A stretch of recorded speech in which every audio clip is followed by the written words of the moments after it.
Hello and welcome, everyone. Welcome to Flickin' Real, your friendly neighborhood fan cast. We are your source for news, reviews, and daily discourse. I am your host, Jesse Swift, and I am joined, as always, by Mr. Scott Fox. How are you doing today, Scott? Good morning, everybody. I'm excited. I'm ready to break down this WandaVision episode 8. It was loaded. Another weekly wonderful WandaVision. Alliteration is the key. And this is episode 8, titled Previously On, which, again, I just love to see all the tie-ins they do to just standard sitcom fare. But before we dive into all the details, we do have a couple messages for you guys. We really want to grow this channel and devote more time and energy into making informative and entertaining content. But this can be achieved most simply just by taking a couple seconds to like and subscribe on our channels. And if you have any feedback for us or some comments that you'd like to share, leave that down below underneath the video. Just make sure to hit the little bell icon. That ensures that you never miss an episode, whether we're doing a trailer reaction, movie review, or recapping some weekly Disney Plus shows. And lastly, but definitely not least, our dream does not stop at 50 subscribers. Does it, Scott? Nope. We're shooting for 100 and more after that. I think I can speak for both of us when I say podcasting is what we love to do. And we'd love to invest more time in this channel. But as the saying goes, time is money. You at home can help by visiting StreamYards or submitting super chats on YouTube. Your donations will help immensely with building this channel into a geek-speaking utopia. And if you want to ensure that you get some questions answered live on air, that would be the best way to do it. So I will drop the link right here. There you go. Show your support at streamlabs.com/flickinreal. You can also visit us on stereo, or at least me, Scott, I believe you're on there as well. I am on stereo. So I am at The Jackal, or find me on Twitter at Jesse Swift, and YouTube, of course, right here where you're at. All right. Let's bump some of these down here. Scott, we had an episode this week. Yes, we did. And this is number 8 of 9. So we're the penultimate episode. The penultimate episode. And this really, obviously, next week is the finale. This was the longest episode we've had yet, 47 minutes. Of course, if you take out the marathon credits that they do in these episodes, we still got the longest we had. And it was, from the moment it started, they were packing information in, and it didn't have like a recap type of moment, or I guess it did. It did previously on, but that was very quick, and then the episode got right into the thick of it. With I love what they did just with the Marvel logo, where we got the Marvel logo and it faded purple, and you're like, I know exactly what I'm about to see. Yes, you know, and we jumped right back into the dungeon, and we learned a lot about witches. We went to Salem, Massachusetts, 1693. So Agatha Harkness is no spry chicken, but she looks great. Oh no, she's a very youthful 400 or 320 some odd years old. Yeah, something like that. Well, 340 because she had to be like 20 in that flashback. And I was wondering when I watched that scene. It felt like they might have done some de-aging to Catherine Hahn, but it was so subtle. Like she just looked like a bit younger. I don't think it was CGI. I think that was all makeup. Just enough to kind of make her smooth skin, a little more youthful. The hair done in a certain way to just kind of bring out the younger vibe. But she, and then also her tone, the way she spoke, was much more innocent. At least at the very beginning, as she's trying to talk, and as we find out, she's pleading with her mother in that moment. And I think the youthfulness kind of helps contribute to that because it gives off, even though they are witches, kind of the aura of innocence. And so that you're really buying it when she's screaming for her life, screaming for help, saying that, you know, I can be good. And we don't know exactly what has happened or transpired prior to this moment, but we are led to believe that she has been experimenting with some very dark magic, and that's coming from witches. Witches saying that this magic is too dark for us. And it's very intense, the showdown, and we find out also that she's surrounded by 7 witches kind of hinting towards the Salem 7, which is a comic book grouping of witches, and but then also there's the leader, and she essentially, when her powers are revealed, she has a crown, which is very eerily, instead of Scarlet Witch's helm has the 2 spikes. Yeah. Agatha's mother, who is the kind of queen witch in that group, she has 3. She has more of a trifecta. But we find that as Agatha is basically put to the stake, instead of being burned, she's being all the witches are using their powers to try and withhold her. Our Captain Planet, just with our powers combined. Yeah, let's put those rings together, right? Yeah. And we find out Agatha's power is so far beyond any of them. Even her own mother, who is the leader, has nothing. Oh, by the way, we're in the spoiler portion of the show now, so if you don't want to know any of this stuff and haven't seen it, watch first. Spoilers literally in the title, so I hold no sympathy. That's true, but it's still a verbal warning. Here's your first. We've spoiled about the first 2 minutes. When Agatha's purple power starts going in and suck, essentially, it almost made it feel like she's using their power to keep her alive. Yeah. Yes. Which very is hocus pocus. Love to see it. Absolutely, and she's drawing the life force out of the other witches, and be honest, it's some of the more graphic stuff we've seen with any of these, because we see the withering and aging, and when they drop dead, they look like White Walkers, like the leaders of the White Walkers, like the Night King, just the decrepit skin, and they drop dead. Everything's sucked in and almost like dried leather skin. Yeah, it's very hydrated witches. Oh, yeah. You know what I said? I shouted when we were watching this scene. I turned to my fiance and I said, "Snacking on your magic." And if anyone remembers the commercial from a few episodes back with the shark that said, "I'm snacking on your magic," I think that was in relation to that. That's pretty good. That's very good. Yeah, she's just ate it right up. She sucked all that life force and power in. And then it got to a one-on-one showdown, and Agatha's mother actually elevates the fly in the sky, kind of like what Wanda would do, and is putting all her force in. And that's also where we see that crown kind of revealed. And that crown looks very kind of like the Army of the Dead in Return of the King is what it reminded me of. Very much so, yeah, with the 3 spikes, the center and then the 2 side ones, and putting everything she had into it, and Agatha just gobbled it up like it didn't even phase her. We have a guest appearance. Vision himself is in the comments here. Says, will there be an episode 10 of WandaVision? Marvel says 2 episodes remaining in latest post on Instagram.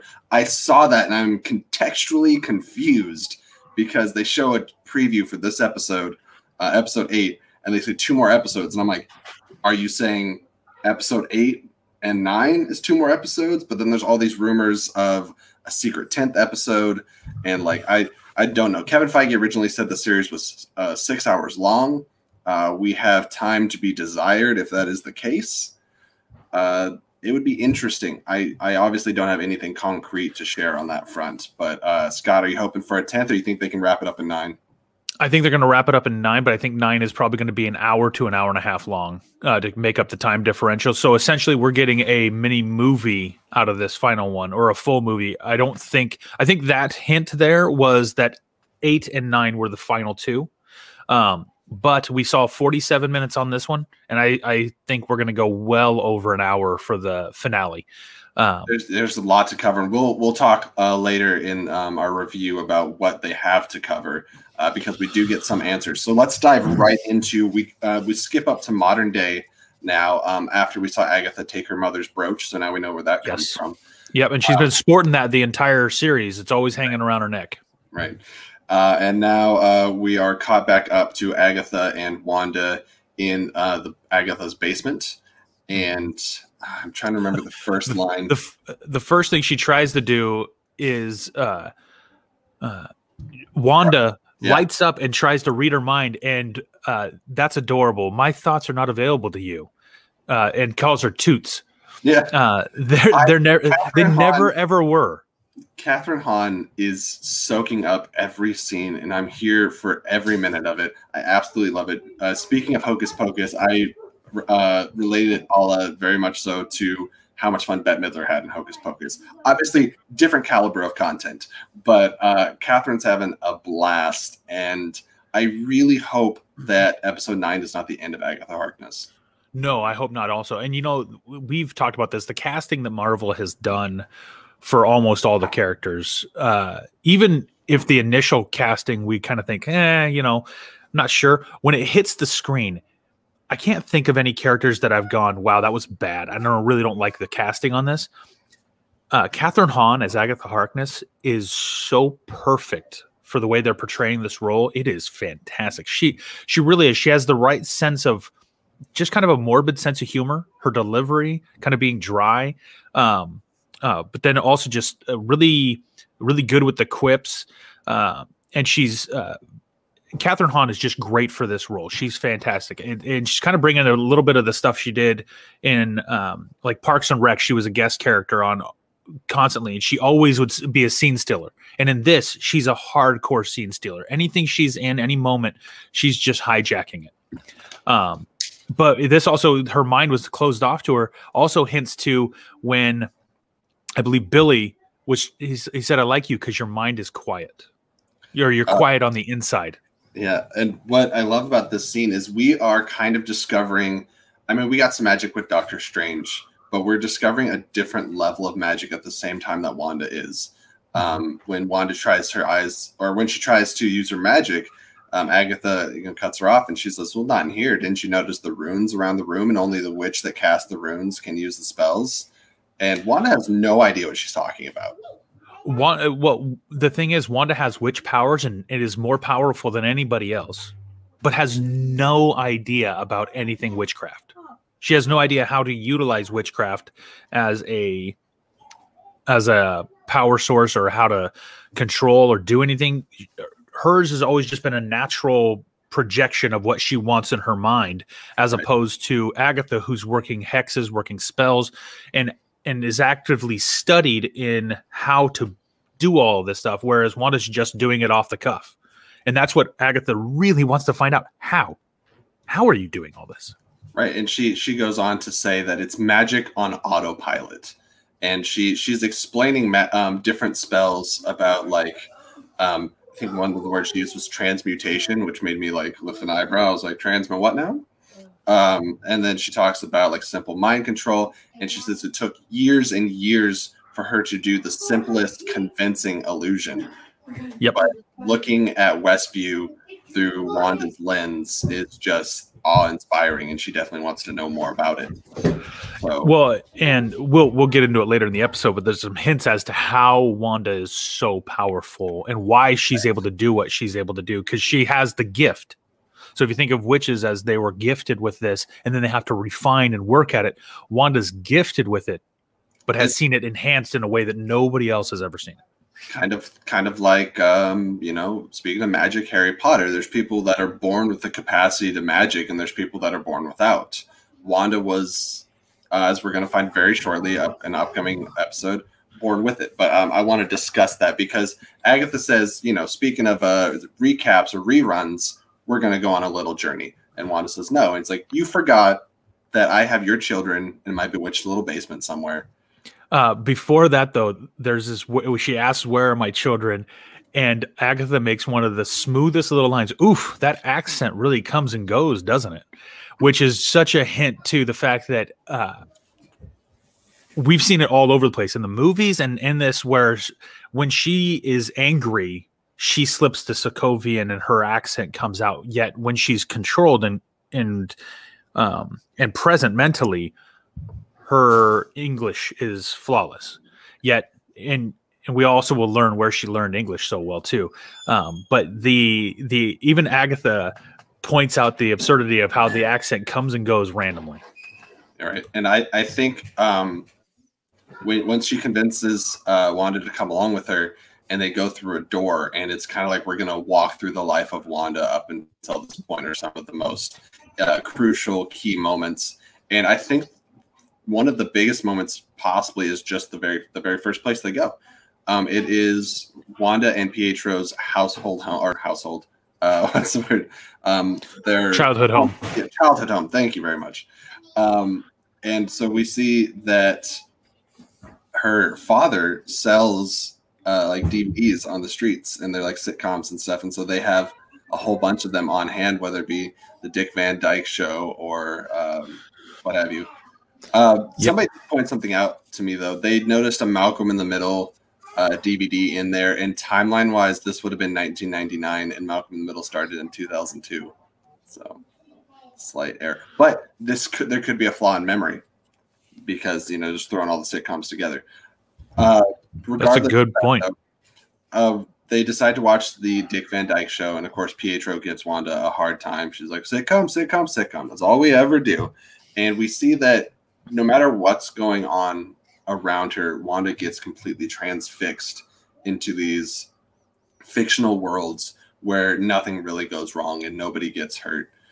Well, we've even talked about this with the advertisements as well as the episodes. These are repressed memory, traumatic things that happened to her, and this is her utopia. In her mind, these are the happiest, like these are the ideal families. So she's projecting what she's seen in the shows as a child to how she portrays life in her own life, and it influenced. So she growing up, and we talked about this. Okay, we had the I Love Lucy, the Bewitched, the Brady Bunch, all these things coming in, and they're all shows she watched as a child, or these are the things that help comfort her when she was in times of trouble. And so with this, they put in a specific episode of the Dick Van Dyke Show, and I think she said it was season 2, episode 21 is the one she wanted to watch.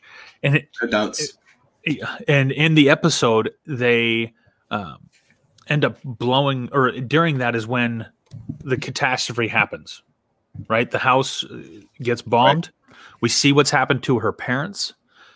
Starts filling you in on the tragedy that has spread through her life. A little bit. They foreshadow it a little bit because they look out the window and there's like gunfire and there's like some stuff going on outside. And they're just trying to hunker down and have their night together.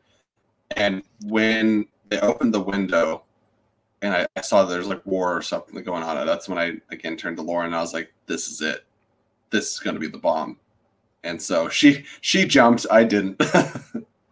Now, initially in that cut, when they get into the room, you see the lady washing the dishes, and I almost thought to myself, "Was that Wanda?" And then Wanda's like, "Mama," she recognized it, like, "Oh my gosh!" And Wanda doesn't want to deal with this stuff, and this is actually very therapeutic for Wanda. Agatha Harkness is trying to figure out how she's doing this, what she's doing, and trying to help her. Yeah, she asked why are we here? Yeah. Oh, and this is the therapy session that Wanda's needed for a lifetime. And outside of the beginning with Agatha, I think this is our first big reveal after the shell hits the house and crushes Wanda's parents, and it just sits there. What do we see, Scott? What happens? It's Stark Industries. We get the flashing red light, which also on the toaster in episode 1, the flashing red light was there. And so we see this memory kind of revealing itself. But this is also where we see Wanda, the first time she uses her power, she reaches out and it just wants it to stop. Now, whether she and Agatha actually asked her if she stopped it, and Wanda said no, it did this on its own, or it just never went off. But prior to that, when they were laying underneath the bed, the TV was still playing the Dick Van Dyke Show, and they stayed there for 3 days. 3 days. I think it was 2 days. 2 days. Yes. Still a long time. She turned to Pietro, and I think this is very telling, and she says, once this episode is over, we'll realize that like none of this has happened and it's all a dream.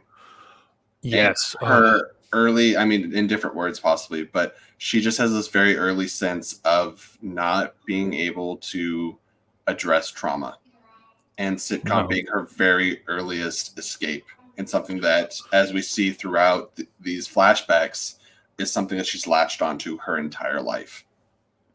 Well, this is something we talked about even in our early reviews, that a lot of this feels like repressed memories.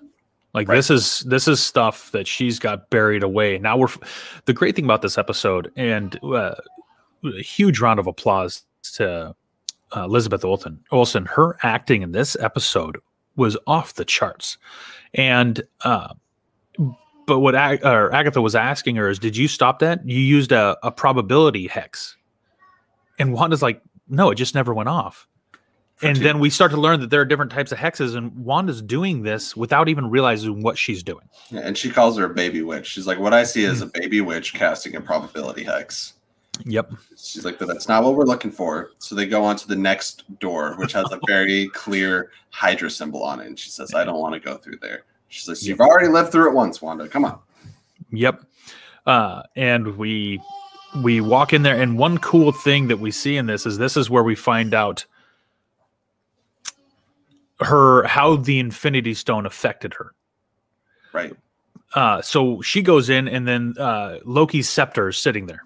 And she introduces herself. She says, this is state your name. She's Wanda Maximoff, volunteer, which is important. It was an important part of her backstory is that she was so filled with rage at the death of her parents. She was willing, and Agatha pokes fun at her for it. He just says, like, oh, this is the rational decision that you made. And she said, well, yeah. I don't remember exactly how she explains it, but yeah, She joins essentially a terrorist organization in order to try to exact revenge. Yep. And cool thing here, she's also wearing the same outfit that she was wearing in Winter Soldier. Yes. Yeah. When she's in the room doing the magic stuff, she's wearing the same like white smock, or off-white. It looks kind of dingy. But we see her go in, and the scepter just releases the Mind Stone. It comes out and comes over to her, and she reaches in and touches it. Like straight up opens too. Like the Mind Stone opens to her. Correct. It opens to her. She touches it. But then we also see like this silhouette of what looks to be the Scarlet Witch in costume with the spiked headgear coming out, and it just hits her. But when the guards are watching it, there's nothing. They only see what she wants them to see. Right. And oh yeah, and they come in, they're like, what happened? This doesn't make any sense, because she's standing there and then she's down. And that's it. And they don't no matter how much they rewind, go back, it's like a jump cut, a real life jump cut. Yep. And but we see that her encounter with the Mind Stone right there did something to her. It took it up to 11. Yeah. Why wouldn't you just make the top 10? But these ones go to 11. So in that moment, and we find out later in the episode that this is what really enhanced what's naturally already within her. So not to jump too far ahead, but that's what's happening in this moment is her powers she's got, and the Mind Stone is breaking it out.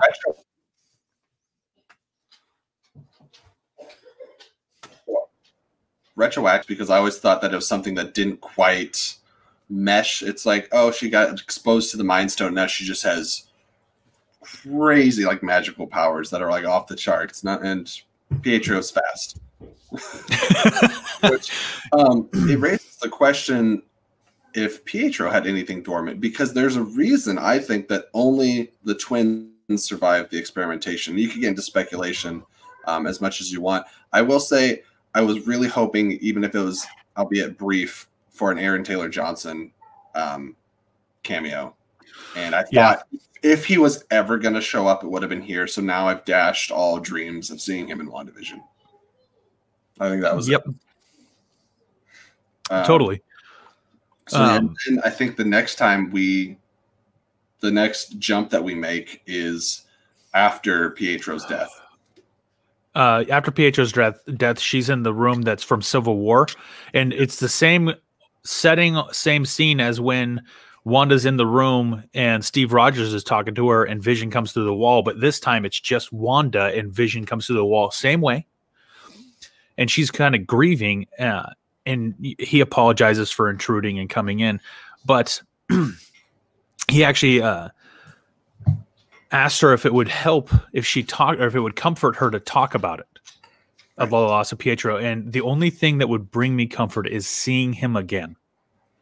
Whew. And then on top of that, that also hints to the next step where after Vision's loss, Wanda has this moment of, I need to see him. Right. She needs to see him again. And there's so many good things about this scene with Vision and Wanda, and Vision is seeking to understand her pain and she's saying that, you know, you couldn't understand. I'm so alone. And Vision comes back with, I've always been alone. Being alone is all that I've ever known. You know, there's nobody like him. He's an oddity amongst the Avengers, essentially. And they start bonding over that. And then he's trying to figure out why she's watching Malcolm in the Middle, which is great to see Bryan Cranston, Malcolm in the Middle again. And a roof falls on him. And then he says, is it funny because he gets hurt? And he says, no, he's fine. He doesn't get hurt. It's not that type of show. And I think the line of "it's not that type of show" is, again, very telling and large influence on what we see happen to Westview in Wanda's reality. Is WandaVision is supposed to be not that kind of show. Nope.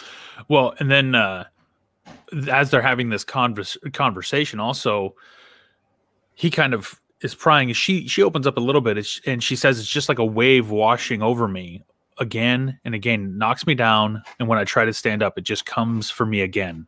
It's just going to drown me.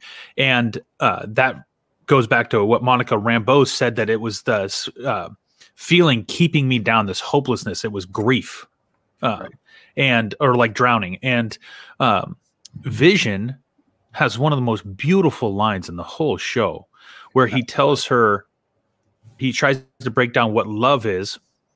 And he says that grief really is love persevering. Right. And it's such almost as a help for her to, the reason she's grieving is because she loved Pietro, and that love is persevering. And so, yeah, she's grieving because she loved him. Over Twitter and Facebook, like, people are like just latched onto that line. And again, for the umpteenth time, I have to compliment the writers of this show, because they are doing immaculate work. I think, quite honestly, the writing in WandaVision is some of the best writing we've had in all of Marvel. And like the only ones to compete with that are like Marcus and McFeely from like Infinity War and Endgame. So from there, we get a jump cut also to the kind of the last place. And we also find out Professor Hayward's projection as far as how Wanda stormed and busted in to steal Vision doesn't line up with what really happened here. He was selling a different bag of goods when he said that Wanda broke in and stole the body. Yeah, and so she goes in and she pleads and begs. She really he deserves a burial. She wants to. She deserves it. She hasn't been able to do this for anybody else that she loved, and so she went in. And it's weird that they kind of just let it happen. They let her come in. They let her see the body. She's upset. She breaks through the window after talking with Hayward. But she goes down to see him. And one of the just cutting lines, if you really are paying attention, is when she touches his head and says, "I can't feel you." And the last thing Vision said to her was, "You could never hurt me. I just feel you."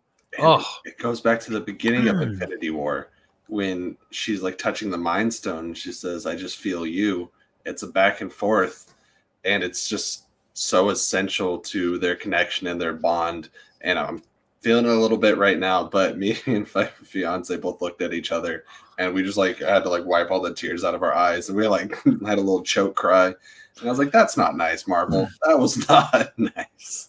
There were a couple of spots, or one major spot, I can't remember exactly where it was, but even Agatha wiped away a tear. She was standing behind her as she's going through, I can't remember which flashback sequence it was, but there was one of them when Agatha's sitting there watching this, standing behind Wanda, and kind of does the tear wipe, because she can even sense like, this is brutal. This is really, really bad. And then we see she leaves from there. Right, she sees Vision, she leaves him, and she gets in their car, and she drives where? I really quick want to run back to something Hayward said, because he said there's not many that would be able to have the power to bring their loved ones back, or something along those lines, or back online. And then he corrects himself. He said to life, because he's just being a jerk this whole time. She's like, "Well, that's not what I'm here to do." And he says, "Well, I'm not going to let you like bury $3 billion of vibranium in the ground." Yeah. That's the thing. And I hate this guy so much. But yes, is he Mephisto? Anyway, I'm gonna throw out there that I may have quit Mephisto, but we'll see how it goes. All right. Well, we'll see. So yeah, she takes off from there, and that line was very sketchy. And we see a note. I mean, if anyone's left to be Mephisto, it pretty much has to be Hayward. But we see when she gets in her car, she has a folded up piece of paper in the passenger seat. And correct me if I'm wrong, did we see where or how she got that? No, the paper was just in the passenger seat. She got in and it was there. I find that confusing or interesting, possibly. It feels like it was planted. But anyways, she takes off to Westview. And the reason she takes off to Westview, and as she's driving through, you see all these people that we've seen in the previous episodes. The guy with the mustache, whose name is I'm forgetting. We see Mrs. Hart. We do not see Dottie. Interesting. Don't see Dottie yet. But we do see Herb. And a couple other characters, and then she gets to this empty plot of land, and then she opens up the piece of paper, and Vision had purchased a plot deed. Yeah. Before that, the delivery man, he's in quite a few spots, and he's a pizza delivery guy in the real Westview. Right. poor guy. But yeah, she gets to the empty plot of land. Oh, also, one of the it's the Wanda's license plate. Did you see what it says on the bottom? Man, they've had some license plate stuff in like every other episode. No, I missed it. Excelsior. Damn it.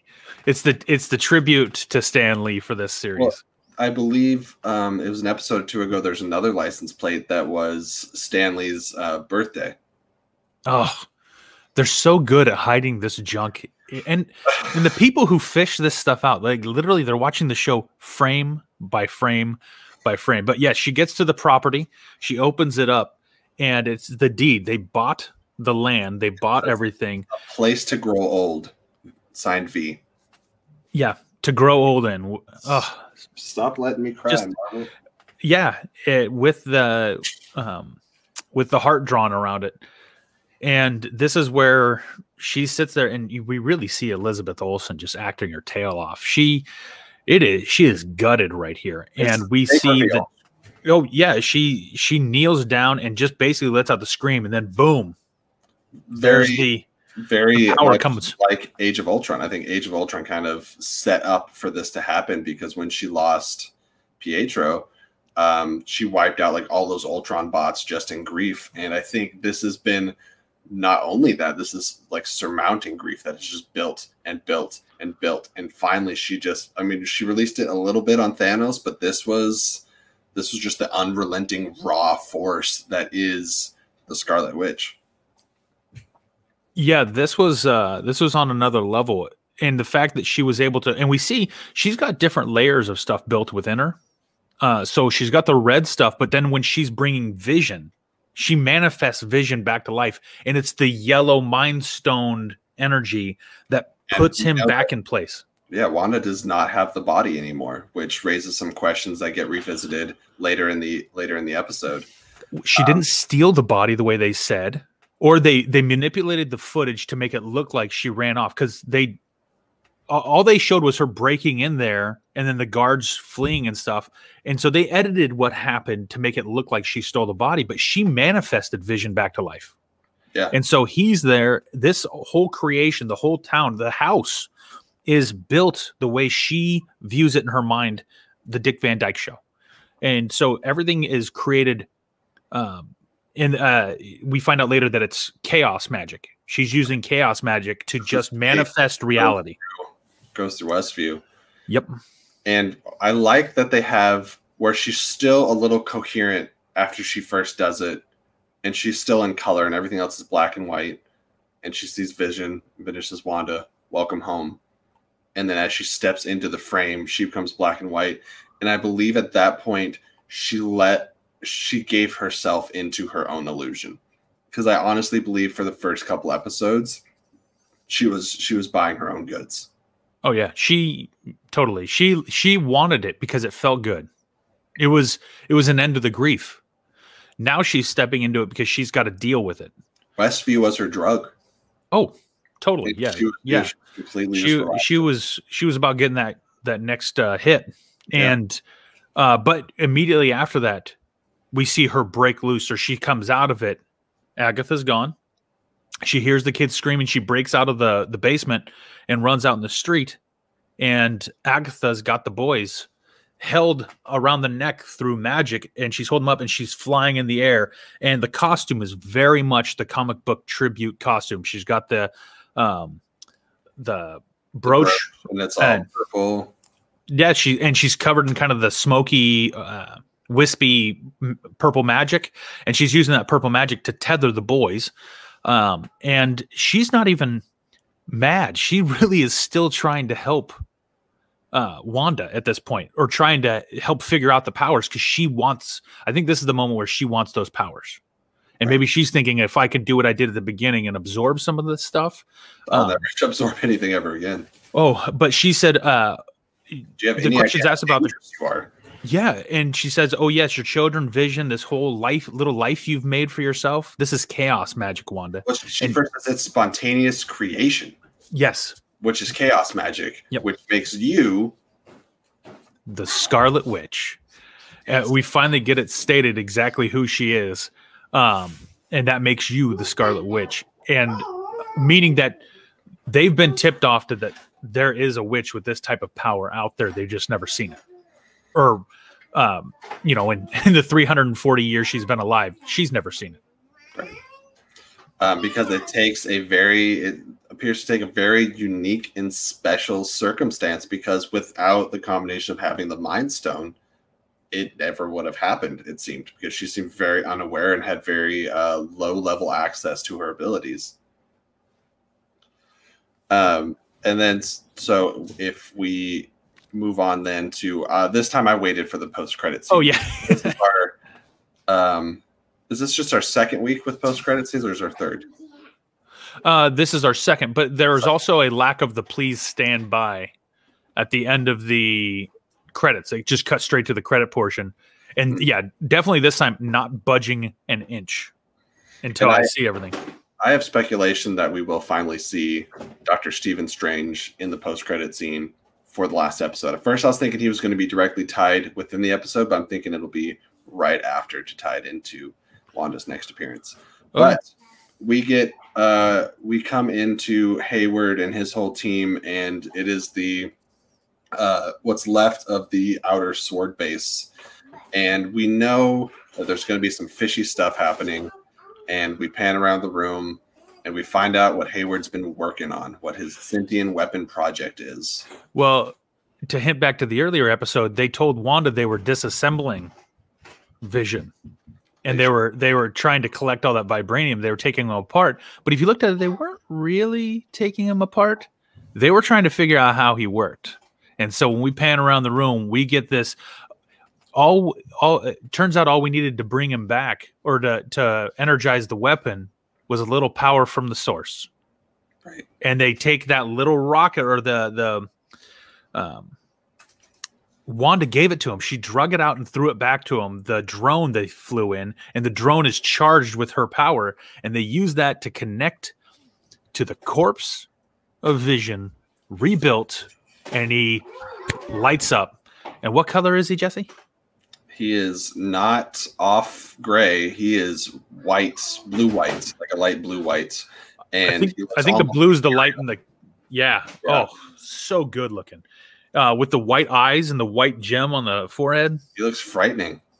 And very. For anyone that is a comic book fan, it is very akin to the West Coast Avengers when Vision returned without a soul.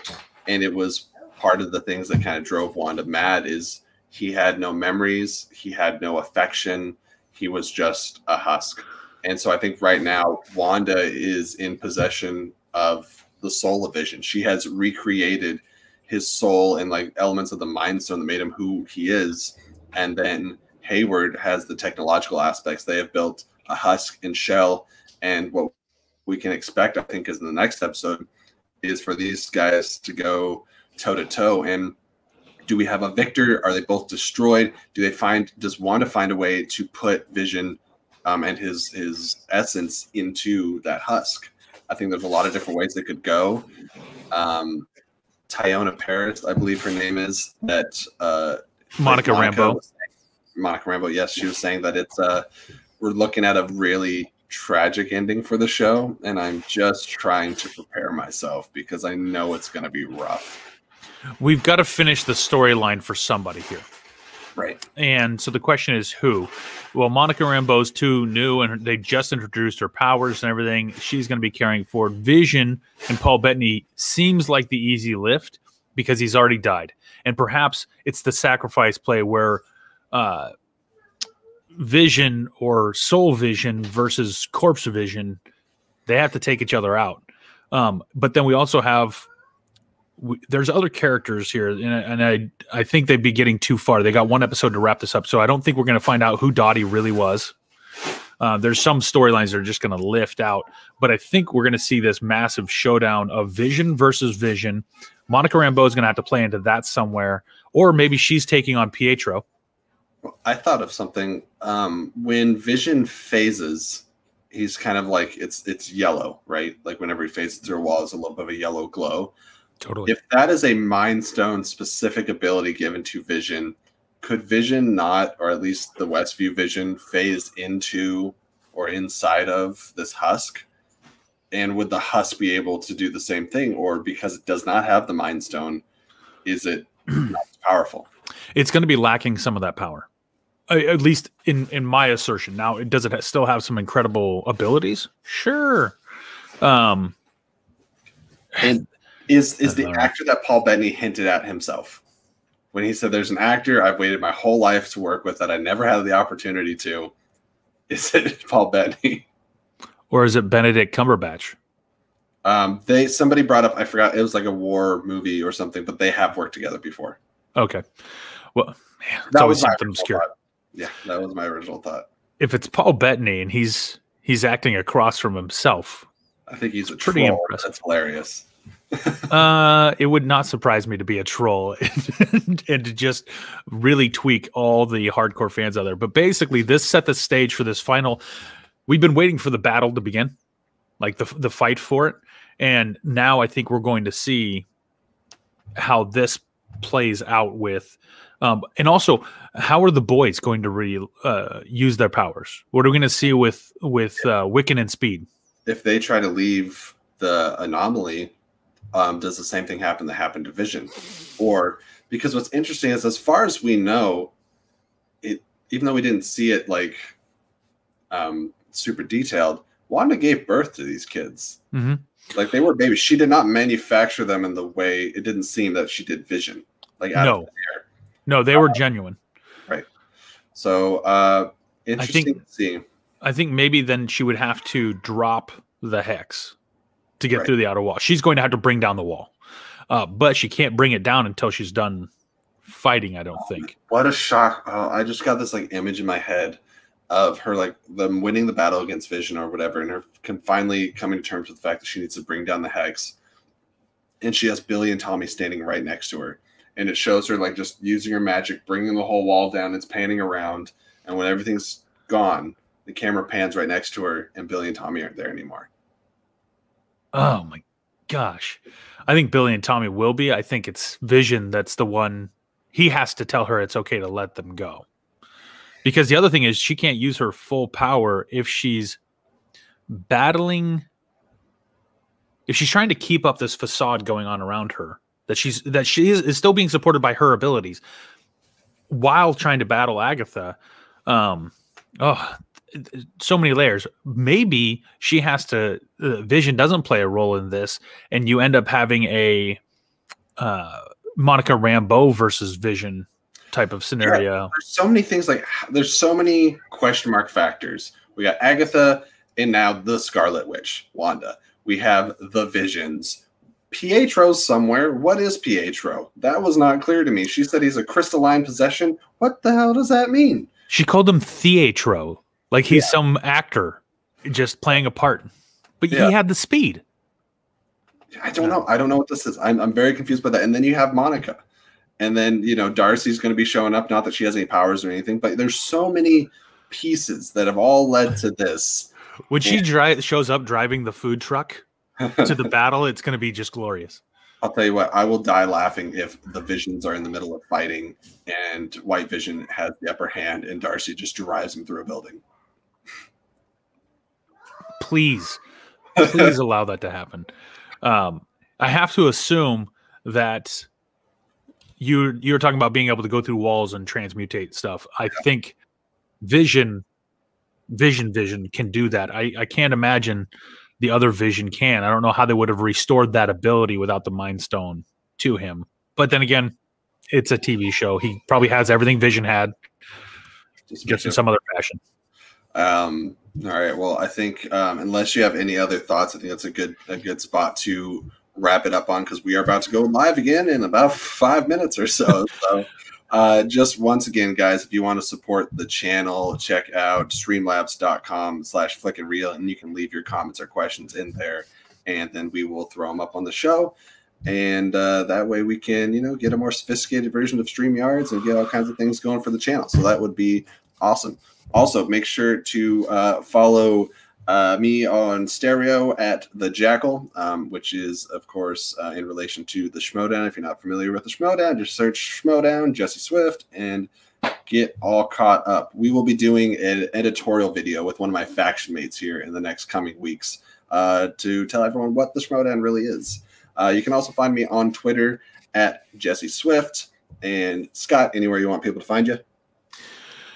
I'm on Facebook and Twitter. The Twitter handle is at Pastor Dad Fox, if you want to find me. Awesome. Well, thank you, of course, once again for joining me for our dissection of WandaVision, much like Vision got dissected. All right. So until next week when we do the finale ? And that will be next Saturday once again. So until then, I've been Jesse. He's been Scott. Keep it real. And we'll see you guys in a few minutes.